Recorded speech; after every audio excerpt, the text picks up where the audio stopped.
What's up guys, it's Captain Production 72 and welcome to my review of a certified Clone Wars classic. Welcome to the review of the 2008 set 7676 Republic Attack Gunship, released in the summer of 2008 to coincide with the release of the Star Wars The Clone Wars movie. Let's jump into those minifigures. This is an all-time classic set. This is a Clone Wars set. And it is one of the coolest versions of the Gunship, and in my opinion, the best version of the Gunship. And here in 2023, with leaks of a new Coruscant Guard gunship coming in the fall, let's take a look at this all-time classic. So starting off our minifigures, we have a classic and it's Plo Koon. So this was this minifigure's first appearance in LEGO. He has appeared 2 times since. This exact version was also in the 2010 Plo Koon Starfighter, and then a slightly revised version was in the 2014 AV7 Cannon. So this is a really cool minifigure. It's one of those ones that you will struggle to buy used, unfortunately. The whole mould is orange and the grey is printed on, but other than that, it's really cool. It's made of that kind of plasticky stuff, so you know it's not a hard mould. He's got no back printing. Again, this minifigure came out in 2008, you know, because the set did, but overall it's a really cool minifigure. I do like the torso print as well, but it's a minifigure that I'm surprised LEGO did. There's a lot of minifigures from the Clone Wars that were kind of... I'm still surprised that LEGO went ahead and did, so I really do like it for that aspect. But overall, just a really cool minifigure. Let's jump into the next character. So our next minifigure is a minifigure that's been in lots of sets. It's just the Clone Wars Obi-Wan. He doesn't have the double-sided head or anything like that. Fairly basic prints, but he was in a few sets. This was his starting set. He was also in the pirate tank, he's also in the previous Starfighter. He was in a couple sets, nothing too special about him, but like Plo Koon, this was his very first appearance in LEGO, and this is also based off the Clone Wars movie, so he has that animated style. Really cool minifigure. Let's jump into one of my favourite minifigures from this set. So a minifigure that lots of people wanted a Phase 2 version of, which we eventually got last year, is Commander Cody, but here he is in his original LEGO appearance, and he's really cool. As those custom kind of moulded blasters that were a thing for the clone commanders back in the day, you know, with Rex, Fox, even the standard one for the battle pack had this in black. He has the leg comma and the pauldron along with the kind of visor, which, I mean, the visor is not complete, this figure's not completely accurate to his appearance, but it is a really cool minifigure. Unfortunately, unlike the Rex, he does not have a unique face. He has just the standard clone face, which, you know, kind of works. Really cool minifigure. Obviously his torso isn't just a clone torso, he has the orange markings on there as well. And obviously the helmet has the same, as you can see right there.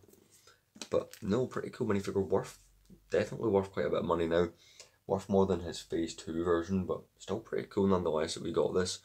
And the next minifigure goes with this minifigure brilliantly.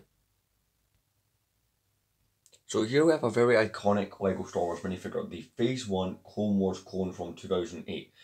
This and the AT-TE were the very first sets this minifigure appeared in, and this cannot start the whole clone army building trend. Now, I should have mentioned with the Commander Cody, you do get this. I still have mine sealed, and because of the condition I bought the set in, but you have this little pack, comes out here.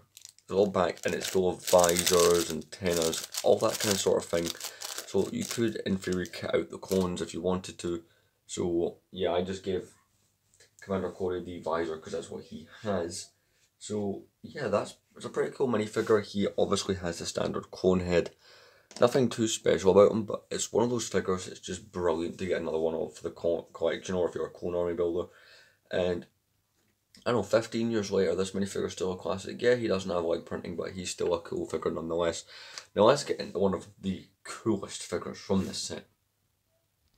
So one of the main villains from the Clone Wars movie is of course Asajj Ventress, and this minifigure is brilliant. So LEGO has done 3 versions of Asajj Ventress. They have done this one from 2008, they did another one in 2011, which is more so based off her later appearances in Clone Wars, you know, kind of the Savage Opress episodes. Then in 2015 did one based off the 2003 Clone Wars, but this was the very first version of Asajj Ventress, and I like it a lot. Just torso is one of the best looking torsos. It's very well represented. It's got that kind of fabric skirt with just kind of boy legs underneath, you know, there's nothing too special there. But those custom lightsaber hilts, that was the first time they had appeared in LEGO Star Wars. Really cool minifigure, definitely worth a lot, like Commander Cody. Those are the two figures, and to some degree Plo Koon, that are valuable from this set. Of course, Obi-Wan and the Clone Trooper, they're not really worth anything. They were in many other sets, especially the Clone Trooper, but this is one of those figures that's stayed exclusive to this set, and I really like that. Let's jump into the Gunship itself. And so here we have it, the classic 2008 Gunship. It's a set that's so big, it actually takes up, I'll even show you this, almost an entire grey 48x48 base plate, which should show the size of this set. All of the LEGO Gunships, well, the ones I have this in 2013. I've not got the O2 version, but I'm pretty sure they're all roughly around the same size. At least this in 2013 are. Now, fun fact, this set has an alternative set of stickers. So you will notice, on mine at least, to show you here. So you will notice, this Gunship has nose art, unlike the other two. And on mine, I went for the Crumb Bomber. You know, and it's basically Salacious B. Crumb on the side from Return of the Jedi. But when you're building this set, you get two choices for your stickers. For the nose art, you can either have the Crumb Bomber, and fun fact, usually when looking to buy this set used, I always find people put the stickers on wrong, and that bit is over there. Just thought I'd point that out. But you can have a choice between the Crumb Bomber and this version here, which is on the sticker sheet, the Lucky Leku. I personally went for the Crumb Bomber. I just thought it was cooler, and it's the one on the instructions. So yeah, so let's start off with features that this set has. So starting off here, if we simply lift, now this panel is a bit, it's one of those things that does stick a bit. You have to be careful when building as well, that you don't get this wrong. In here, and this lifts up on both sides, we have a mini command center. So we can slide this right on out. Hopefully do a better job than me. And we get this command center, which is pretty well done. You can put two minifigures in there. So we're going to take our clone. Now this is the one disadvantage of the set. Now yes, you could say, oh, but they made the battle pack, you know, 6 months later. But yeah, you get one clone. Now it does work quite well. I'll show you here. The command station is a really nice feature to get in the set. I'm not complaining. It's got nice kind of sticker details. I did buy the set used, but I got a fresh sticker sheet with mine. That's why it looks so new. But you know, it works. You get a little control lever, 2 seats. And you can drop it. And to put it back in the Gunship, you simply remove the clone, and apparently the seat with the clone. Well, you know, that's a brilliant feature I have. Put this back on. Again, that's not an intended feature. The set just happens to know it's being reviewed. And you can slide it right on in on the little rail, and you can close up the Gunship like so. Coming along with the Clone Trooper out of the way, coming along here we have another feature which is unique to this Gunship, which I really do like this one. So if you lift up this, and it works from either side, you lift that up, you can put your finger in, and you can, if you don't have big fingers like myself, you can also push it from the other side. Yep, you can remove the back to tank, which I'm not completely sure if in university Gunships have back to tanks, but I mean, for what it is, I do like it. You know, you can open it up again. It uses a lot of that kind of same hinge piece, so not always the best connection. So, you know, you can take a minifigure. We'll take, say, I don't know. Well, let's take the Clone Trooper. No, we'll take Obi-Wan, right? And we'll put him in the back tank. So, you know, remove his lightsaber, put that down there. You can fit a minifigure in here like so. Which isn't, I mean, it's not too bad. You can actually fit a minifigure in it. I can't really think of any other sets that have a back to tank other than the Hoth Echo base set. So that's kind of cool. You could probably fit them in there with the lightsaber, but that wouldn't really make any sense. And the back to tank just slides back in like so. And you just put that bit down there to kind of stop it from sliding. Coming up around here we have the cockpit section of the Gunship. So you do get 2 cockpit areas as you would in the Gunship. Now, they're not the best connected because it's one of those pieces where they just pop off and it's just easier to move them that way. They are on a little kind of clip that's meant to move, you know, like so. But again, it's not one of the best. Inside, you do have some stickers for control, so I'll just quickly show you those. It's the same in both each cockpit, but you know, you do get a little sticker, you know, which is nice because I feel like in some sets they don't even put controls anymore. So again, you're going to take your one Clone Trooper, and 2 of them would have been good, maybe even the pilot, because the pilot did exist in 2008, to remove the blaster, because he was in the V19 Torrent. So take your Clone Trooper, put them in like so. Shut the cockpit, even though it doesn't work very well. And there you go, your cone is in. You could put another cone in there if you had one, but the set doesn't include another cone. So, I mean, yeah, it works quite well. If we're also looking down here for features, they have the ball turrets. So, they're not too bad.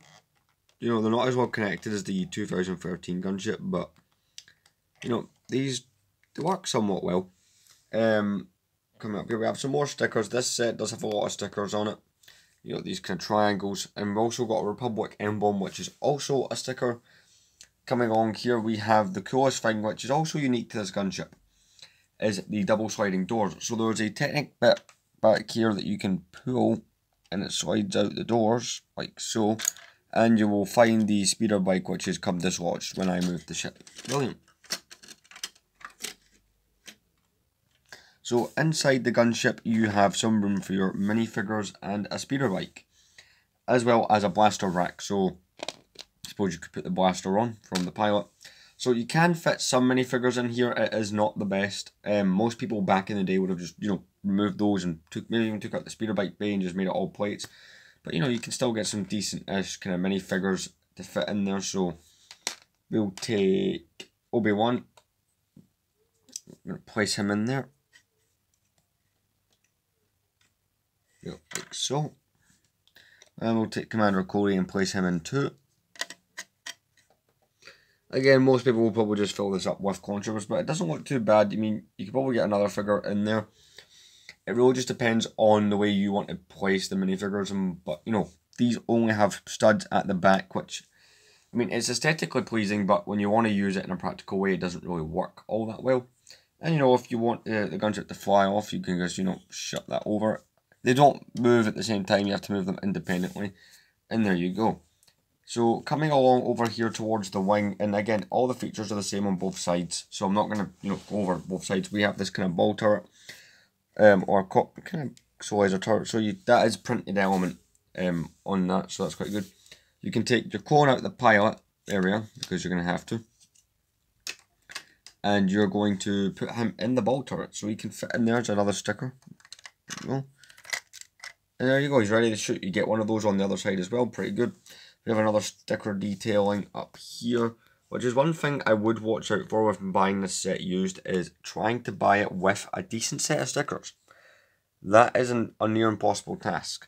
Coming along over here, we have two compartments on either side that open up like that. You know, just if you want to store blasters, weapons, or whatever. The box says to display, or sorry, rather put in that sheet, or that little bag rather, of, you know, extra kind of clip-ons for the cones. I won't, because, you know, I'm just going to lose them. Coming along towards the top, or up towards the top rather, we have flick fire missiles, which the stickers for this one do work really well, you know, where they've been placed, and I like that. So you can kind of have them flat out like that. You could also just, which looks a bit weird, I kind of have them up at both an angle. I just like the way that looks. Up here we have a pointless compartment, because, well, we need a pointless compartment, you know, into the depths of the ship, which also will fall off. That is not a very good or very well connected panel, I will just say. Coming around to the back of the gunship. So coming around to the back of this thing, there's some features. So we do have this, another panel that opens up, although it doesn't really serve much of a purpose. I mean, it just kind of looks into the bills of the ship, and it's not really a good idea to store anything in there, because you're probably just going to lose it. So we're just going to close that back up. It is another stickered panel, which is really nice. We got a ball turret, which I personally have to remove when displaying on my shelf. You know, it's not a bad ball turret. It does that. Not the greatest on some of the features, if I'm being completely honest. So yeah, we're going to rotate the camera down. And yeah, so these little bits here are the bits for the doors, which open either side. That's kind of self-explanatory.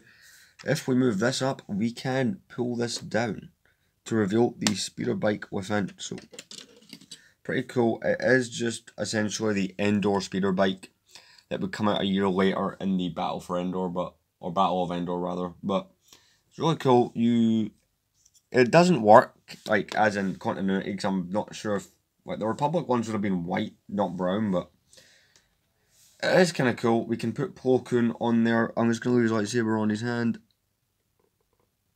1 second.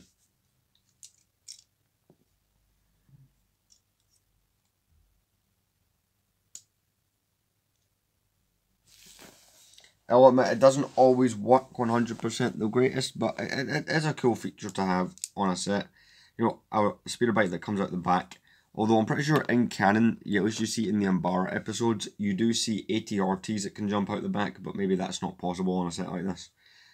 Maybe that's just asking for too much and going too far, but, you know, pretty decent speeder bike. You know, once he's on there, he's not falling off. I do like that feature. Yeah. But I think we've almost pretty much covered just about every feature in the gunship, except for how to pick it up. Let's get into that. And I will just mention, if you're putting this in, you do have to remove the minifigure. His head will come off a whole bunch. It is kind of annoying. So we're just going to cut the camera. If you're sliding that back in, it just goes in like so. Because it has that bendy bit in the frame, it can be a bit of an annoyance to put in. But once you get that back in, you're good to go.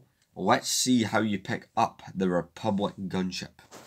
One other thing I will note is there's nowhere obviously to put the Asajj, dropper there, the Asajj Ventress minifigure. You kind of run out of places to put her, or there isn't really any. I mean, yeah, you can have on top of the gunship, you know, trying to attack it or, you know, destroy it or whatever, but yeah. So there isn't a handle on this version like you would think there is, or if you have the 2013 version, there's an example. But there's kind of two ways that you can pick up this set in a safe way, you know, because this is not something you want to drop. You know, so the two ways that I have found to pick it up is you can kind of pick it up like that. You know, that's a good way to do it. But the way that I most commonly have been doing it is you got these grey pieces here. Now they're on either side. This seems to be like the structural kind of best point in the gunship, and you can right shake it and it's not going to break. So I think that is the best place for doing that. But overall, I really enjoyed building this set, and it is a really cool set to have in an army. But let's jump into those instructions and then to the end of the video.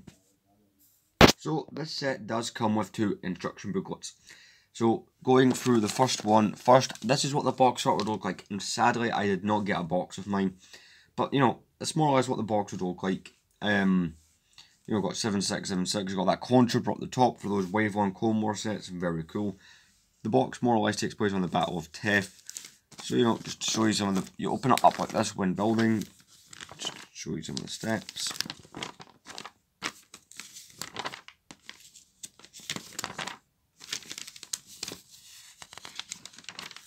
And you will end off more or less just after kind of doing the main kind of frame of the ship. The second booklet is more so where you start attaching things. And on the back, pretty cool on add, and it's those other 2008 sets, so just pause if you want some nostalgia. The Magna Guard Starfighter, the V19 Torn, the ATTE, and the gunship that you see right here. Moving on to the second booklet of the instructions. It's more or less the same deal. You're just going to open it like so, and really what you're doing is you are just kind of fitting out the gunship, you know, adding things like the wings, the cockpit, just all that kind of good stuff. So, yeah. And, you know, here, of course, are your features, you know, everything that I have literally just shown you. And, yeah. Got this really cool kind of Clone Wars-esque poster in the back. And if we do this, turn it around again, we do get another page of basically the same thing from the other manual showing you other sets. And that is more or less it.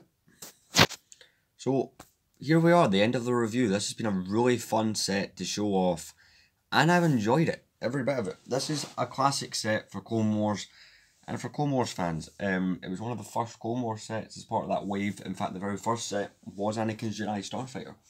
So, should you buy this set, what's to stop you going and buying 2013 over 2008? Or, if you're really insane, going over and buying 2002.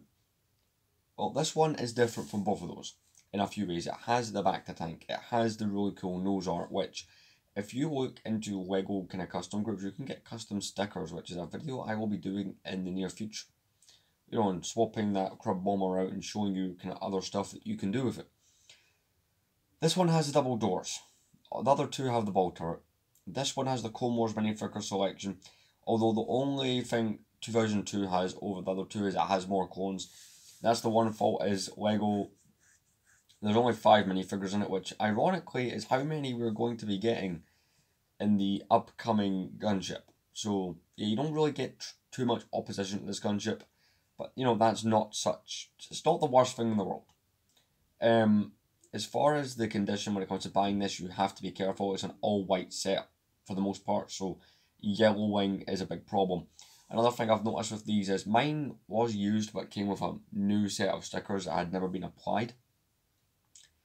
You will find that this set in particular, the stickers do not wear or age very well, especially those kind of nose art ones. I constantly find those either removed because they were peeling or people have put sellotape on them. Just to point out, you will find the Plo Koon head, the grey part has went orange, or you'll find that Cody has yellowed, or the clone's yellowed, or Ventress will have no skirt and the wrong lightsaber hilts. It's one of those ones you do have to be very careful when buying. 15 years after release, I still recommend this over 2013 just because it's, you know, it's the Clone Wars version of the ship. With that, my next video, well, that will be on either the rumours that are going around with the whole UCS Venator, the new Gunship, all that kind of stuff, or I'll be reviewing the new Indiana Jones sets, or at least those are the next review that I'm promising. Anyway, thank you very much for watching this classic review. It's been a while, or at least it feels like it's been a while since I've reviewed a retro set, so definitely enjoy doing that. Anyway, I'll see you guys in the next video. Thank you very much for watching.